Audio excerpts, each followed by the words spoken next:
so much of the leadership happening in the private sector, and government taking these great programs and fueling them and really bringing them to scale. So, some of the most successful examples of skills training we've seen when we've looked across the globe at various apprenticeship opportunities are when government teams up with industry, or government teams up with technical schools, community colleges, creates curriculum, and then that curriculum is taught to students, and then on the other side, they get a job from a private sector employer. So really creating that ecosystem and making sure there's an alignment with the classroom skills and a curriculum that will actually lead to a good paying job. And a lot of it's outside of the traditional 4-year college track. I think in America we've gotten so focused on the importance of university that we've really done a disservice to a lot of people who could have had great paying jobs, who could have gone a different route, who could have learned skills, and maybe had skills better suited to the work that they wanted to do, and would have benefited from technical education or apprenticeship and real on-the-job training. So I think there's a tremendous opportunity in what you're describing, and 100,000. Link them, either if somebody's learned garment manufacturing, then we link them to the garment factories around the village so that they get a constant source of business. Or if somebody's learned office administration, we link them to the companies so that they get a job. And therefore, this 55% women who are part of this initiative, almost 95% today are standing on their feet and earning some livelihood or the other of their own. Brilliant, brilliant. Just a great story. Yeah, and what we've seen is that this gives them not just an economic confidence, but it actually gives them a confidence of investing back into their families, into their villages, because I again believe in this phenomena that, you say that if you educate a man, you educate an individual. But if you educate a woman, you educate a generation. Absolute generation. Well, 55% plus employment in the rural economy. Let me go back to you, Karen. In Dell, you're leading a couple of very interesting inclusiveness and diversity initiatives. One which is called as Women in Search of Excellence, WISE acronym. And then you also have another very interesting program, Men Advocating Real Change, or MARC. You want to talk about it a bit more? Sure. I mean, this is an area that is clearly near and dear to us, and I'm sure is important to everyone in the audience. You asked the question, what are companies need to do to get more women into leadership roles and help with skills? We launched a couple of years ago unconscious social bias training. The biases that exist in society today, Cherie talked about some of them when it comes to women and, being married and those types of things. They have to be addressed. Men need to be part of those conversations, and that's what we did with the MARC, Men Advocating for Real Change training that we have done. We have trained nearly 90% of our executives. We made a goal that we're going to take it out to all frontline managers by the end of next year. It teaches all of us that we have biases, and it's how you respond to those. And it's what you do to lead your teams through those and recognize that the world is a better place. Business outcomes are great when you have diverse thinking that you can enable. And corporations are just better places when individuals can come in and feel that they can be themselves and really contribute to the company and the organization.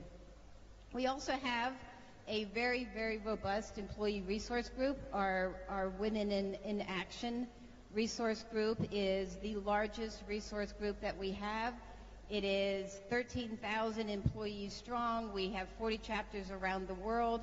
We are using that employee resource group to fundamentally help drive some of the policy changes around paid time off, around enabling our flexible work from home solutions. We clearly see that technology can enable how women and men can work from home. We have sites across Dell where nearly 50% of the workforce works from home 1 or 2 days out of the week. And this has actually been a huge enabler for us to hire women back into the workforce that have taken some time off, that have children, that their children are getting older and they want to come back. And there is an untapped potential labor pool that is out there of women that have master's degrees, that have started their own businesses, that we are actually rehiring back at Dell.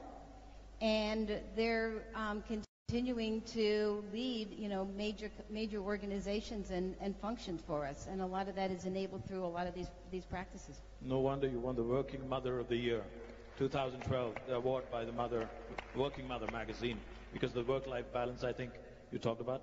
So Sherry, going back to you, when you launched your foundation in 2008, you talked about how women being a part of the workforce is going to lead to stronger economies.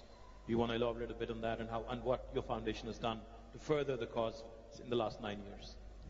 Well, I think the frustration I feel after, as you say, we founded the foundation in 2008, is that, all the research we see all the time shows that by empowering women, by women getting engaged in the economy, that makes for stronger economies. McKinsey recently produced a report which said that the world GDP would increase by $28 trillion if women were given equal access to economic opportunities that men have. And yet this year, the World Economics Forum Global Gender Gap showed that when it comes to women's equal access to economic opportunities, we've actually gone backwards. So the dial hasn't gone forward, it's actually gone backwards. So what is going on? There are clearly, it's not enough to keep producing evidence that empowering women makes a difference. We've actually got to make sure that people do something to implement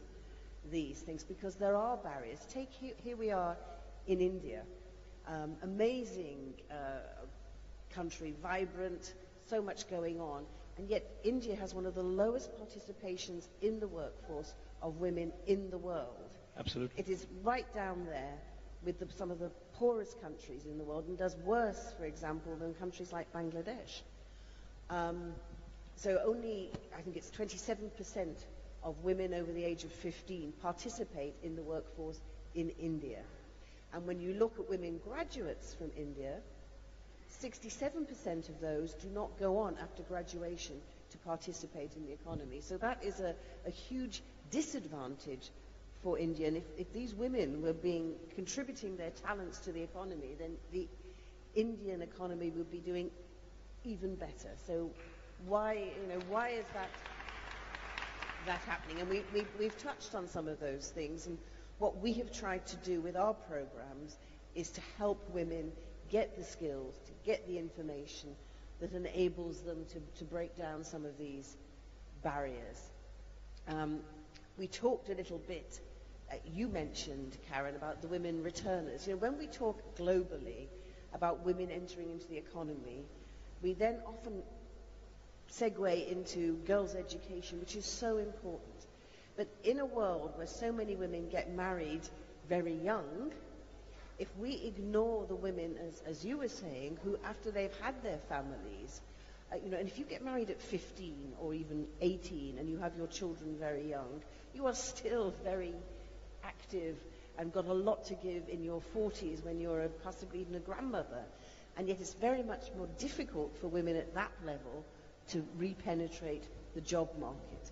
And one of the ways you can reach these women is to bring them skill training, to give them access technology, so you reach out to them where they are, whether it's as in Chandra's program in the villages, and we did a great program with Mandeshi Bank in Pune recently, where they were already giving microfinance loans to women in the rural areas, and we added to those loans a component of business training. And as a result of that, we found that the women not only got the money, but they used the money more wisely, and therefore were able to increase their business skills. So I just wanted to tell you the story about one of the women that I met there, who'd been on our training course. And she was 37, she already had 2 teenage children. 6 years ago, she was working in her shop, and she cut off her left hand on a slicing machine. Obviously, this was a huge problem for her, but she picked herself up, she came on the course, got a loan, and as a result of the business training, realized that she needed to diversify her business. As a result of that, ended up increasing her income fourfold, which enabled her to pay for her daughter, who she wants to become a doctor, to stay on at school beyond the age of 15, which was the age that she herself got married. But I asked her to describe her day for me, and I just wanted to share this with you. So she gets up at 5 o'clock in the morning, and she then, from 5 to 8, milks the 10 cows that she now has to produce milk to go to her store. She goes back at 8 o'clock, and she then feeds her family and gets her children off to school. At 10 o'clock, she goes to her shop.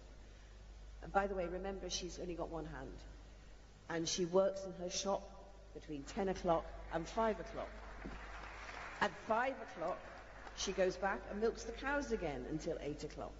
And then at 8 o'clock, she goes home and she feeds the family again and prepares for the next day, and she goes to bed again then at 11 o'clock at night in order to get up again at 5 o'clock in the morning. That's a woman who is absolutely devoting herself to getting the best out of herself and her family. And she's the sort of woman that, by supporting and the fact that she's done so well, has increased her prestige in her village as well. So, these are the sort of programs. Now, the other sort of thing we do is for a different level of woman entrepreneur, and we have what we call our blended learning training programs. These are like 3-month mini MBA courses. And the point about the blended learning programs is, though the women come together to do the business training, most of the course is delivered over the internet, so that they actually don't have to leave their businesses. Because if you're a woman entrepreneur and you've started a business and you're progressing that business, but you need the business skills to expand that business, it's sometimes very hard just to walk away and leave that business.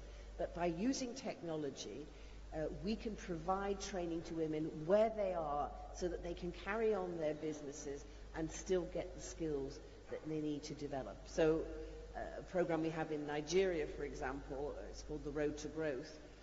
One of the women on that program who did our course, for example, was a psychiatrist trained in the UK. She came back to Lagos to start a mental health clinic. And she said, I'm obviously an intelligent woman, but no one had ever taught me about business skills. So I start this business, I didn't know how to do the medicine. But, then it's a question of, well, how do I manage my finances? How do I manage my staff? How do I present a business plan? And so the blended learning training gives women the skills, but doesn't require them to have to go away for weeks and months on end in order to be able to do that. So we have to find practical solutions to help women who are earning money now do better at what they do without requiring them to have to make the sort of sacrifices that they can't actually make by giving up their businesses altogether. Absolutely, practical solutions. Can I just add one thing to Cherie, because it's actually an example that you all can see here at GES, and it speaks to how do we help connect women, and in particular women entrepreneurs, up to the skills, the training, and everything that they need. One of the things that we discovered years ago as part of the work that we've done around women entrepreneurs is access to capital, access to mentors, access to skills, access to expertise that exists out there. And through technology, we built this platform, and you can see it in the Dell booth, called Alice. So think Angie's List for women entrepreneurs. It's built on a technology platform. It uses big data, artificial intelligence to hook women up with other women and the needs that they have around, I need capital access. I need to understand, legal capabilities. I want marketing skills that will help me figure out how to market my company. And through this platform, we have thousands of women that are interacting with other women that they can connect real time with. And through technology and big data, this platform continues to be smarter and smarter and smarter. And our goal is to enable millions of women that can get the access to the skills, the training, and everything that Cherie and and her foundation are helping to enable. So I think technology can really, really help there. Technology, practical solutions, sacrifices, and the wonderful work that your foundation is doing. My compliments. Let me turn back to Ivanka. Ivanka, a McKinsey Global Institute study shows that if we're able to close this workforce gap by 12%, we would actually be increasing the world's GDP by 25% by 2025.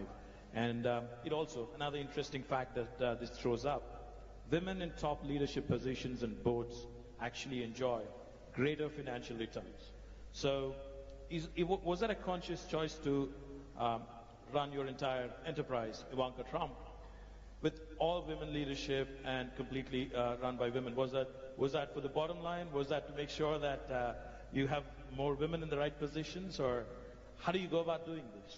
Well, I think today, empirically, we know that having equal representation, gender representation, having diversity is a positive. It's financially beneficial to business. And that's what's pushing corporations, not just a social responsibility, but a fiscal responsibility to their shareholders. And that's what's pushing businesses to diversify at a faster rate than if they were doing it for some other motivation. So that's exciting. And we're seeing all the studies, we're seeing all the data to support that very fact. So I think the key, and we've covered so much ground here. We've talked about the importance of public policy supporting working families, women and men who work inside or outside of the home. We've talked about the role of technology and how that can connect people to mentoring opportunities, like the great work being done at Dell. We're doing that domestically at the government through programs such as SCORE, which have been very, very successful in getting private sector and getting successful men and women to coach and to mentor other young people or not so young people, who want to become CEOs as well. So taking programs like SCORE. We've talked about inadequate access to capital, which happens domestically, unfortunately, as well. When you look at our participation or our share of venture capital funding is minuscule, 3% last year. We're trying to fix that by A, raising awareness about this issue, but B, increasing our lending through the Small Business Administration. In 2017, we increased the amount of lending to women-led firms by over $500 million year-to-date alone. So that's exciting. And then internationally, where the barriers are the same but far greater, oftentimes with a cultural or legal overlay that makes it particularly challenging. So one of the initiatives we launched, and there's so many great initiatives across government. I'm leaving this stage and going to the State Department-run GIST competition, which maybe some of the entrepreneurs here today will be participating in. You will? Amazing. It's a pitch competition to support investment in great entrepreneurs around the globe doing very innovative things. But there's so many different programs. But this summer we launched something that was very extraordinary. We were founding members with 14 other countries of a World Bank initiative called Wi-Fi. And it seeks to address a number of the things we've mentioned: access to capital, access to networks, access to mentorship, and access to equitable laws by pushing governments in developing worlds to lower barriers and change the laws that prohibit women from full participation in their economies. So Wi-Fi is very exciting, and we anticipate being able to leverage in excess of $1 billion to go to female entrepreneurs in the developing world. So we're hopeful that has a profound effect on the ecosystem of women's entrepreneurship generally, but also for the benefit of women in the workforce as well. Because it was noted here that when you invest in women, they invest back into their families, back into their communities. They say 90 cents on the dollar earned by a woman goes right back into her family and community, and back into things like education, into healthcare, into things that will create a positive generational impact. So we're very excited about that initiative and all the other ways we can fuel the exciting work that's being done in the entrepreneurship ecosystem at home and abroad. Congratulations. Can I ask you, because Absolutely. Ivanka, that 90% figure, it's a very interesting one, but I want to ask you as a man, what do you think the equivalent figure is for a man? 40? Well, He was supposed to answer that. I'm the moderator. I'm supposed to be asking you questions. So. Anyways, I think it must be around 40. Yeah, no, it's 30. 30. 30. All right. As always, women are the smarter ones anyways. 40. But you know what I think? I was trying to But do do you know what I think about that? You see, I think there are plenty of men who also invest 90% of their efforts into their family and into their community. And the problem is that there are some men, my own father was one of these men because he abandoned my mother and my sister and myself and never supported us ever again. Who'd only put 1%, if you're lucky, into their families. And the question really is for men is, why is it that we tolerate the idea that these men who go off and spend their lives in wine, women and song, somehow that's acceptable? The men who put 90% of their efforts into their families should be speaking out more loudly and saying, these men that don't do that actually are letting us all down, rather than just shrugging their shoulders and saying, oh, well, women, they do 90%, we do 30 to 40 as men, but that's okay. Because actually, it isn't really okay, is it? It's true, and I think this is something, Sherry, that I'm glad you brought up, but I'm actually very optimistic about, because I see the landscape changing, and especially when you look at the next generation coming up. I think women don't view themselves as purely providing care for their families. They want to work. In many cases, they need to work to support their families. Men, similarly, are taking a very much more active approach in raising children and participating in the family than in previous generations as well. And we see this happening on different scales, but all over the world. And I see this generational shift that is very exciting, because when you think about true equality, it starts with having this level playing field and sharing the responsibilities, domestic responsibilities, as well as workplace responsibilities much more equitably. So I love the natural shift that we have happening, but I think talking about these issues, and I think men talking about the fact that they're not financial providers alone, that they want to participate, that they want to be involved parents and fathers is incredibly important as well. Now that you raised a very personal question, let me throw a quick question to all of you. I've learned that all of you are privileged to have a daughter, also each of you. I have an 8-year-old daughter also. So what would you say is the single most important thing that you would like to see changed? We talked about multiple things. We talked about capacity, we talked about confidence, we talked about mentorship, we talked about collaboration with the private sector, we talked about rural sector. What is that one single important thing from a government and from the societal perspective that you would like to see differently, say, a decade from now? We'll start with you, Ivanka, and then we'll move on to others. We have about 5 minutes, so let's make this crisp. Well, I think I have a 6-year-old daughter, and I'm actually trying to get rid of some of her confidence. But I think the purity of a young girl and the lack of assumption around what her role is, what she should do, what she shouldn't do, what she should like, what she shouldn't like, the longer we can preserve that, the better. So I'm always inspired by my daughter, because she makes me realize how many ingrained biases even I have that I don't realize that I'm accidentally putting on one of my children, my sons or my daughters. So I think look at our smallest children and see the world as much like they see it as humanly possible. And hopefully Arabella grows up in a world where she's never told she can't do something because of her gender. Certainly, she'll never be told that by her mother. Fantastic. A big round of applause, please. ingrained bias, which is even within all of us. Tell me about it. I'm a man, so I'm obviously going to have a little bit more of that. Chanda, a quick point on what you would like to see differently a decade from now, the single most important thing. Well, as you said, we all have daughters. I have a daughter, and I think the proudest thing for me to say is that while today here I'm sitting as a panel member, my daughter's sitting here in her own right as a woman entrepreneur, Can we as have a her stand delegate up here, please? Miss Kocher's daughter. There she is. A big round of applause to the young lady. What's her name? What's her name, Chanda? Aarti. Aarti. Many congratulations, Aarti.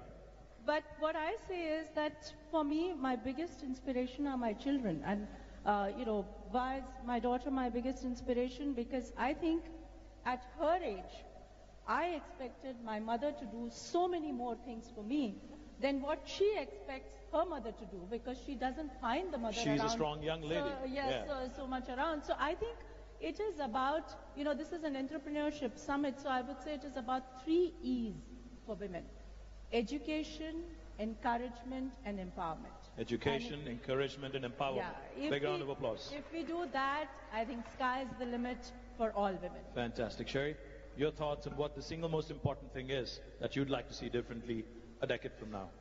Well, I've got a daughter, I've also got 3 sons, and if you were to ask me, what's the most important thing for my daughter, I think the most important thing is actually to marry well. And if you choose the right partner. Choose the right partner.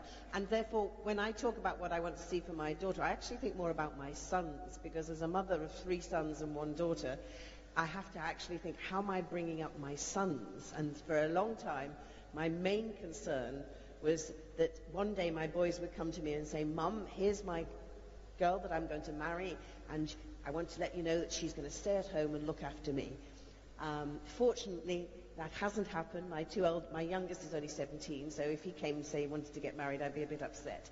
But my 2 elder boys are both married to very successful career women themselves. But the one thing I said to both of them before they got married, the day before, I said, "I know you're all very proud of your wife and her career and what she's doing, but the crunch time will come is whether you're prepared at some time in your career to take a step back in your career so that her career can flourish."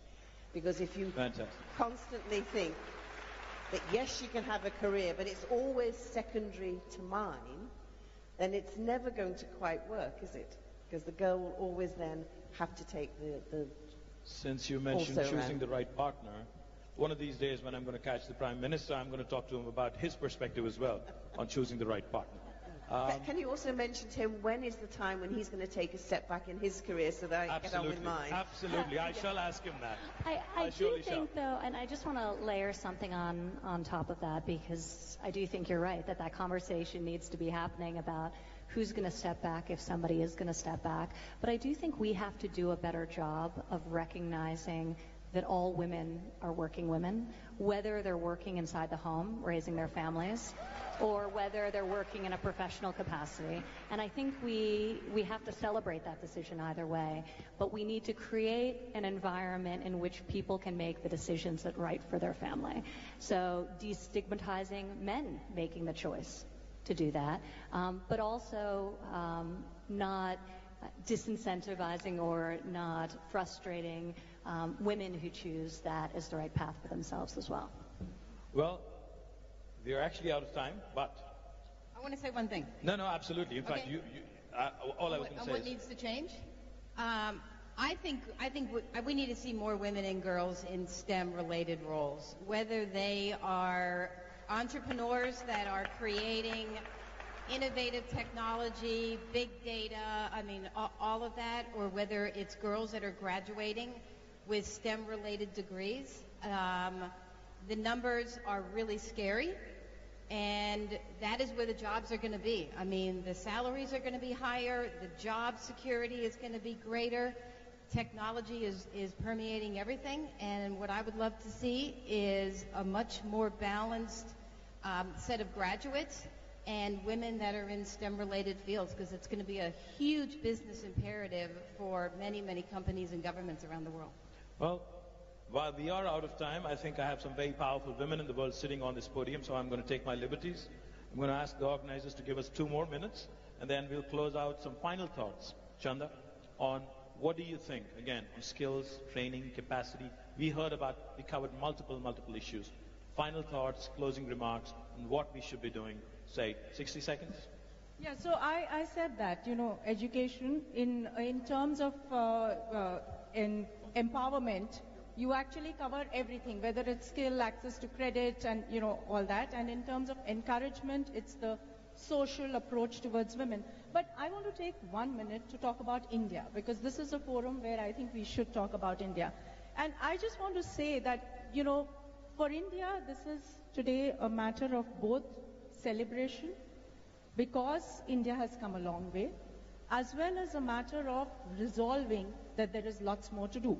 So, clearly, as Sherry said, that, not even 25% of the graduated women really participate in the workforce.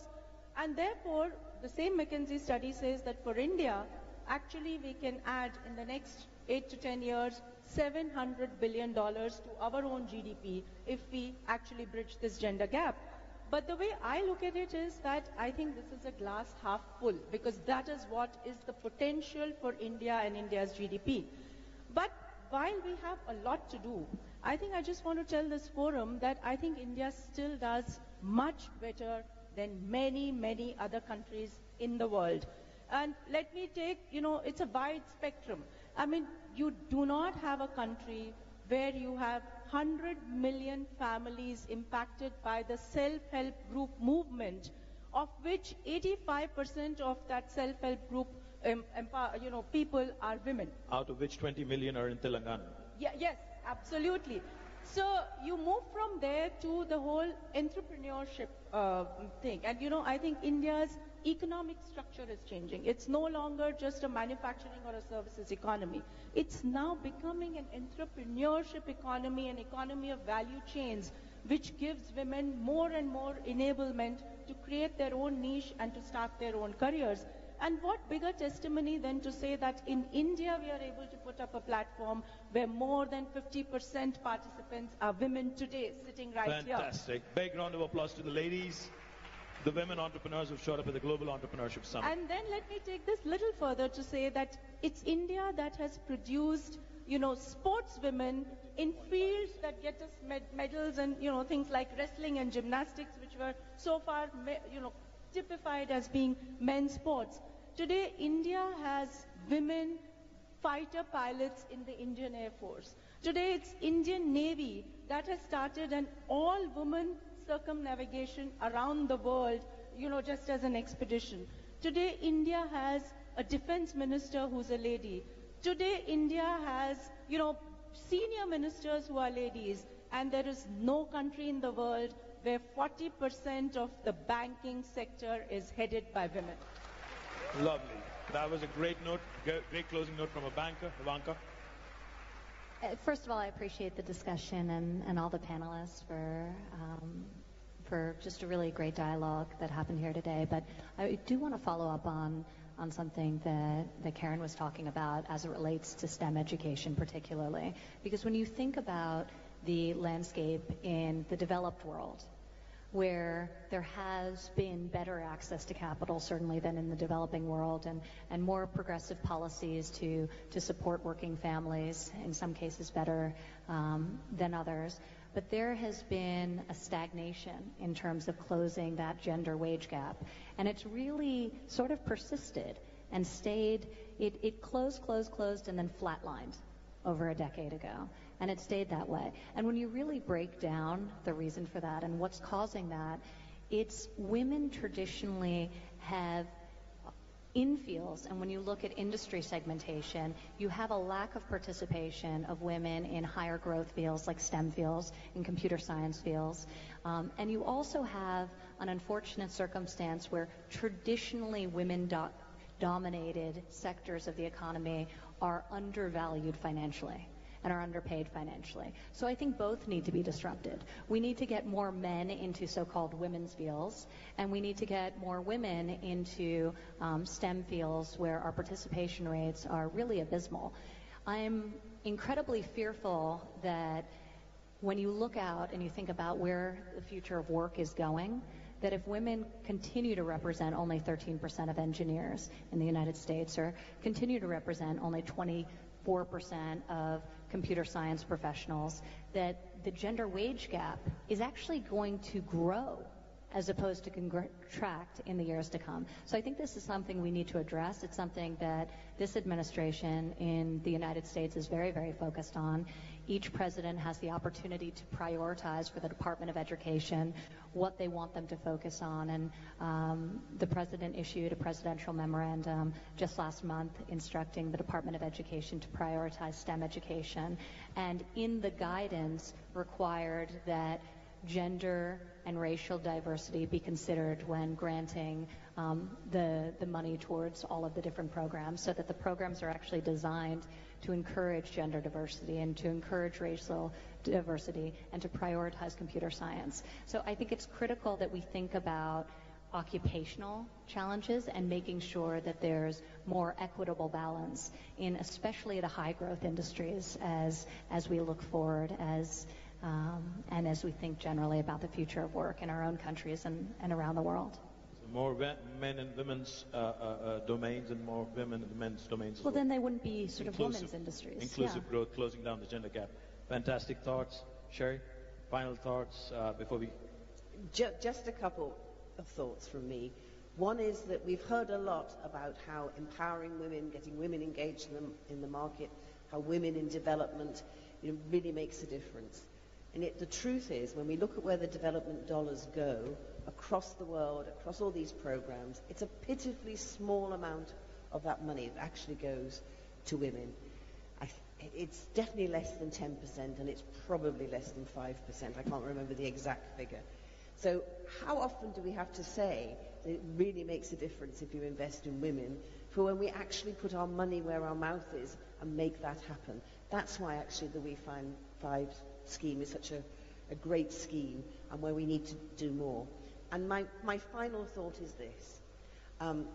It's all about choice and diversity. We're talking about women as though all women were alike and all men are alike. And of course, we're all different. But it's about embracing diversity and most of all, respecting each other's choices, which is why when Ivanka talked about those women who choose to devote themselves to their family and work at home, that's their right and their choice. And actually, as women, we should be kinder to each other about each other's choices and actually help each other so we can make a choice and change our choices throughout our lives. So let's hear it for choice and diversity.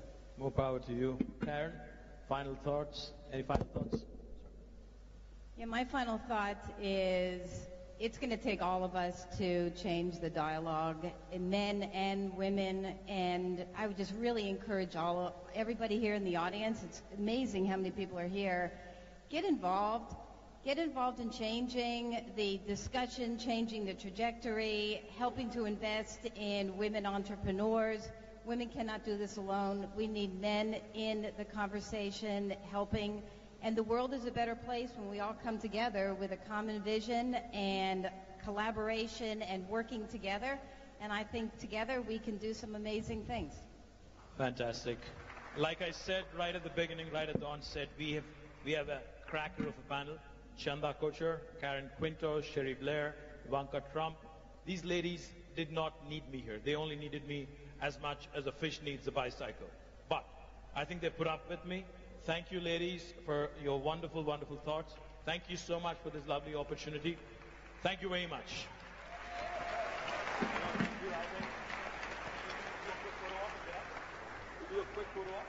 Ladies and gentlemen, that concludes our plenary. We suggest that you make your way to the networking lounge for the pitch competition. That's the pitch competition in the networking lounge in Hall 4. Thank you.